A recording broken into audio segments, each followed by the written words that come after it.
It's just too difficult being alive, isn't it? I mean, to try and function. There's all these people to deal with. I tried to buy a can of tuna fish at the supermarket, and there was this person standing right in front of where I wanted to reach out and get the tuna fish. And so I waited, thinking they'd move, and they didn't.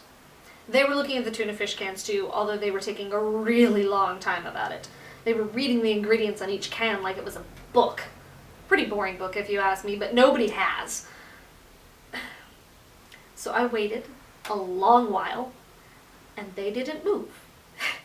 And I thought about asking them to move, but this person being so stupid as not to realize that I needed to get by them, I suddenly had this awful fear that it would do no good. No good at all. And they'd probably say something like, "We'll move when we're goddamn ready, you nagging bitch." And then what would I do? And so then I started to cry out of frustration, quietly so as not to disturb anyone.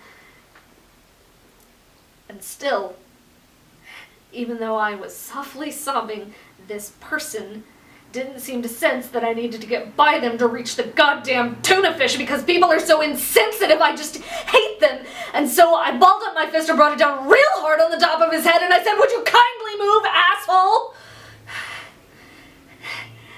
And he just fell completely to the ground and looked so startled, and some child somewhere started crying, and I was still crying, and I couldn't imagine making use of the tuna fish now anyways, and so I yelled at the child to stop crying, and then I just ran out of the store and thought, I'll take a taxi.